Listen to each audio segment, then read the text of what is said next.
Well, hindi siya grace gospel. Kasi ang gospel, ang John, hindi pa nga namatay si Kristo dun eh. Oo. So, ibig sabihin, ang under pa sa time pass program. Kasi hindi pa siya namatay. Ngayon, yung sinasabing doon sa whosoever receive, believe. Whosoever believe.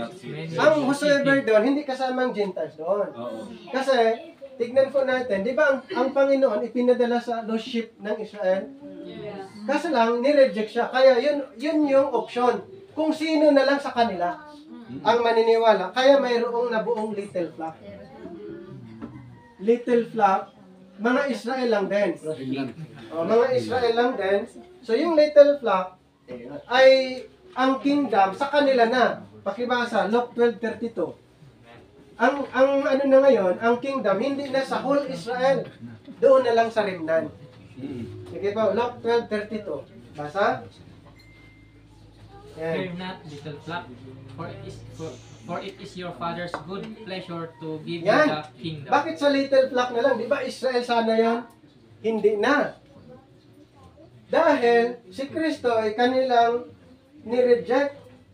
Hindi nila tinanggap. Kaya ang John 1:12, option na sinabi ng Panginoon kung sino na lang sa inyong maniniwala.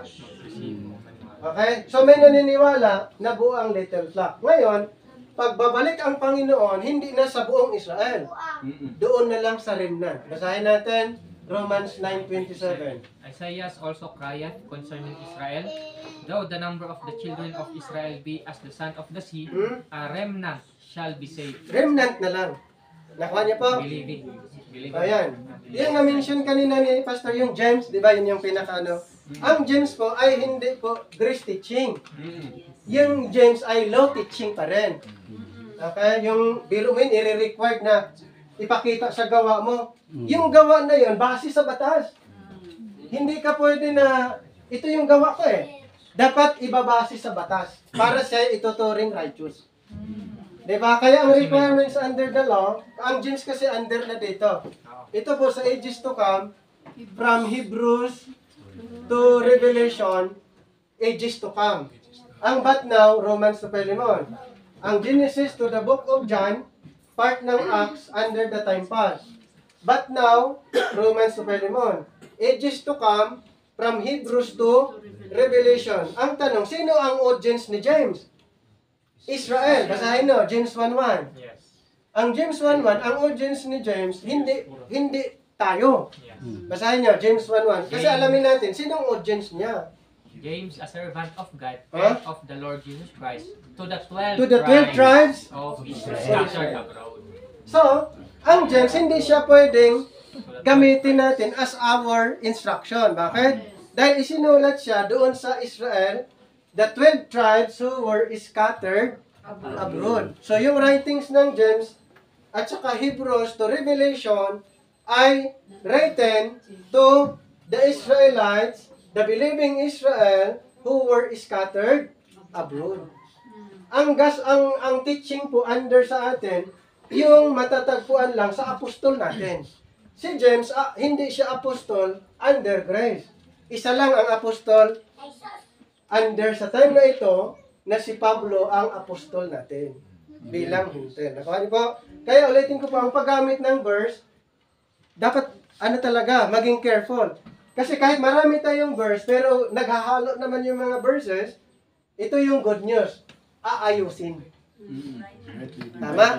Rightly dividing the word of truth. Kasi nga, ito yung goal. Ito yung goal. Approve unto God. Nandoon, given, rightly dividing the word of truth. Maganda yung binasa ni Pastor kayo sa Tagalog eh. Yung tama o wasto. Basahin ko lang ulit ha, yung 2 Timothy 2:15. Dito po ang sinabi, pagsikapan mong maging karapat-dapat sa Diyos, manggagawang walang dapat ikahiya, at tapat na nagtuturo ng katotohanan. Okay? So yung na-mention kanina, halimbawa, yung na-mention na verse, katotohanan din yon. Pero ang tanong, kailan siya katotohanan? Ngayon ba? Noon? O sa hinaharap? So, ang paggamit lang ng verse, doon natin makikita. Okay? Napakahalaga po yun, mga kapatid. Kahit ang dami nating verses, pero wala naman sa panahon, wala din. Kasi dito, hindi paramihan ng verses. Ang kailangan natin dito, yung tama na paggamit ng verse. Yes. Nakuha nyo? Kaya ito yung goal. At isa pa, lahat tayo magkakaisa kung alam natin, si Pablo ang apostol natin. Kung alam natin na sa kanya inireveal ang grace, teaching. At sa kanya, mababasa na ang mga believers na naniniwala sa finished work ay tinatawag body of Christ. Ang description na lang natin, body of Christ. So wala na yung, ay yung sinabi ni Pastor kanina yung ano nila, yung entado ni yung pagan at saka ano, wala na yun. We're the body. Hindi na yun ang issue. Ang issue ngayon, body of Christ na may different function. Mayroong iba't ibang function. So body of Christ tayo na may kanya-kanyang function. So hindi kayo walang judgmental na sinasabi kasi nga hindi mo naman pwedeng i-judge yung paa doon sa kamay. Anong sabi sa Romans 8:1? Mayroon bang condemnation? No condemnation. Wala na, di ba? So ang description sa atin ngayon, body of Christ. Na mayroong kanya-kanyang function. Ulitin ko po, pagkatapos ng rapture, ang prophecy po, 7 years na lang ang kulang to complete the 490 years na sinasabi ni Daniel at ang Panginoon maghahari na 1,000 years dito sa earth. Ang kingdom kasi na ito i-establish dito sa earth. At ito po ay forever. Okay? So 7 years. Kaya after the rapture, itong 7 years ay i-continue ang mag-resume ang bilang. 483 plus mo yung 7 years, makumplito yung 490 years, ang Panginoon, balik na siya. Ayon sa Matthew 24:29 to 31. Basahin natin. Basahin natin, Matthew 24:29 to 31. After the tribulation, ang Panginoon babalik na dahil kumpleto na yung sinasabi ni Propeta Daniel. Sige po. Immediately after the tribulation of those days shall the sun be darkened, and the moon shall be not give her light, and the stars shall fall from heaven, and the powers of the heaven shall be shaken. And then shall appear the sign of the Son of Man in heaven, and then shall all the tribes of the earth mourn, and they shall see the Son of Man coming in the clouds of heaven with power and great glory. And he shall send his angels with a great sound of a trumpet, and they shall gather together his elect from the four winds, from one end of heaven to other. Alright, so ganun po after the tribulation. Siya'y babalik. Okay? To fulfill the prophecy. So pagbalik ng Panginoon, si Satanas ay si Antikristo, kanyang itatapon sa lake of fire. Ayon sa Revelation 19:19 to 21. So pagbalik ng Panginoon, second time, si Antikristo na nang-deceive dito, within 7 years siyang nang-deceive, ay itatapon sa lake of fire. Then, si Satanas, ikukulong muna 1,000 years doon sa bottomless pit. Kung ilang years ang Panginoon maghahari dito, 1,000 years, si Satanas, 1,000 years din siya dito, nasa kulungan, ayon sa Revelation 21 and 2. After 1,000 years, si Satanas pakawalan, ayon sa Revelation 27 to 10. Pero itatapon siya finally sa lake of fire. Okay? Ganun po ang yun yung programa ng Panginoon. At itong old creation ay magugunaw po ito.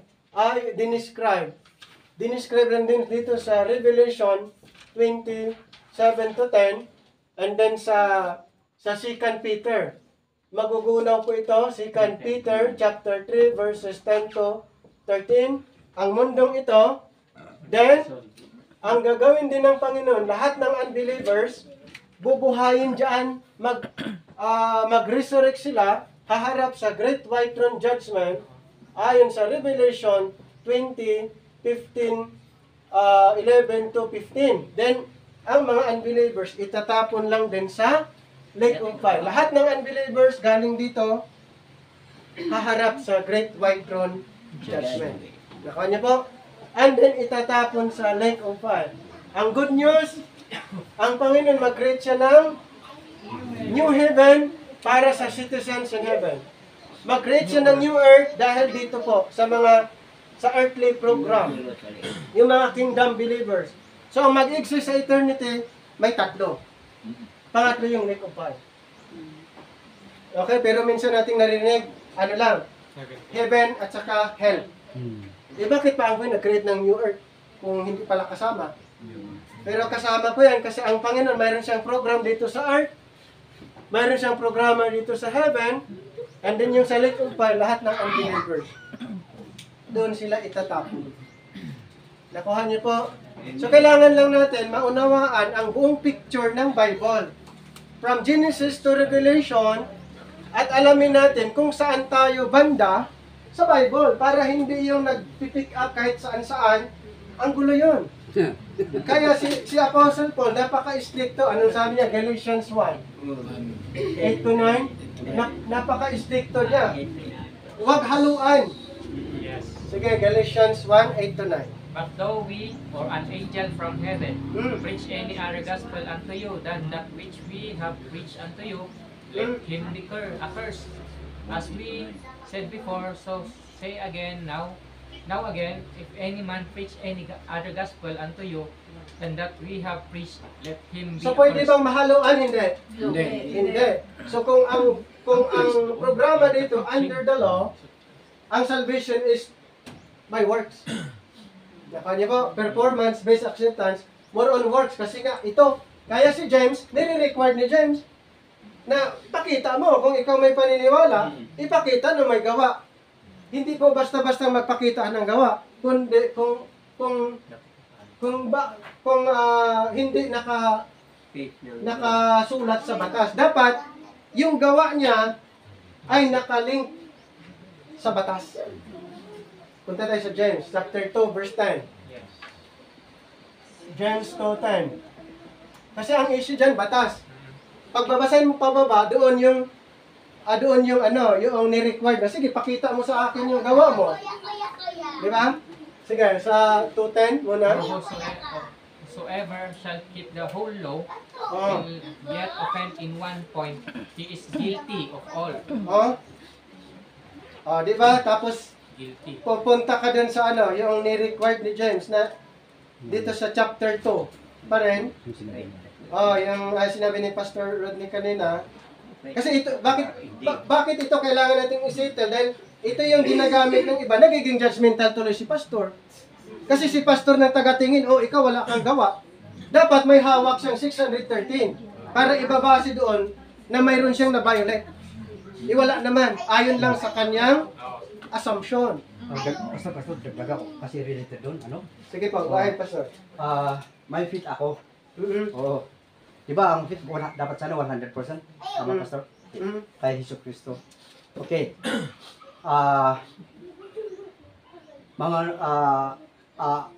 Inawat ko ni Jesus Christ as my personal Lord and Savior. Nya, ado man tayo, John 14:6, ado tayo bersikulo tayo.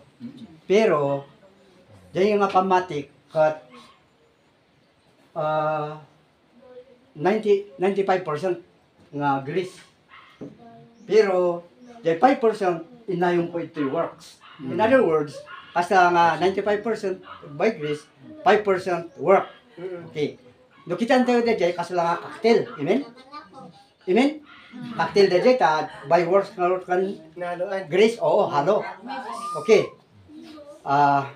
Maalala ko yung versikulo doon sa Matthew chapter 7, verse 21 to 23. Sabi doon,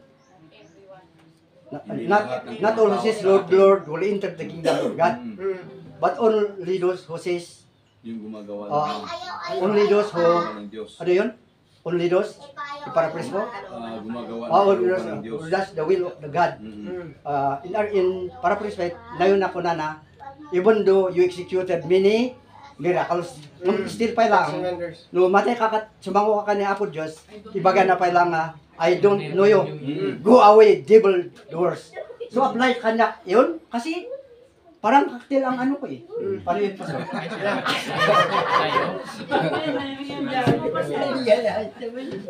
Maraming mga nag-claim na mayroon silang authority from God. Pero actually, ang authority, very clear na doon sa 12 ibinigay. Basahin natin sa Matthew 10:1. Kasi authority ang ano din, yung to perform miracles, healing, signs and wonders. Alamin natin, sino ba ang may authority? Yes, yes. Lahat ba na believers may authority i-claim o mayroong certain people lang? Certain. 10:1. And Basa? when he said he had called unto him his 12 disciples, Okay? he gave them He gave? power against unclean spirits to cast them out and to heal all manner of sickness and all manner of disease. So, yung sa Matthew 7:21-23, nag-perform din sila na hindi sila authorized.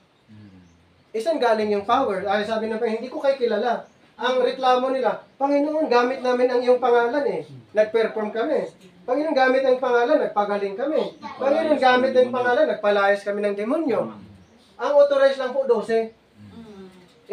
Ito lang yung kilala ng Panginoon. Outside that 12, hindi na niya kilala yun.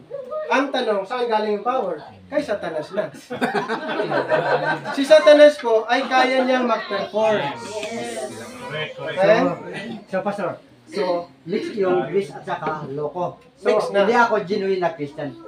Kahit Pastor ako. Ang tawag doon, ang tawag ni Apostle Paul ay immature. Immature na ako. Kaya si Pablo yung nag-decide. Si Pablo yung, doon yung mababasa, yung babes, immature, carnal, and spiritual. Pero ito po yung good news. Para tayo mag-mature, aralin natin yung Bible. Amen. Diba? Pastor, kaya kasi naging premature kasi baka may panganak na ha? Hindi, yung pwede kulang sa buwan.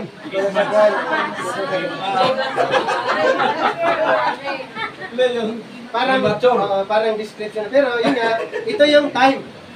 Alam niyo po, lahat tayo gustong mag-mature in learning.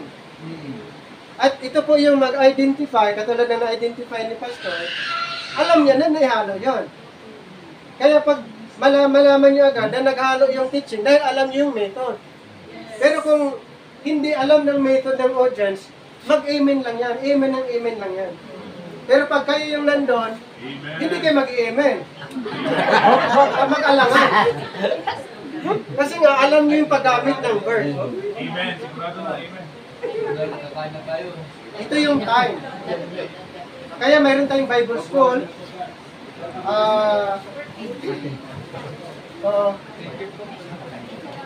Ay, anong oras na ba? Ay, okay. So,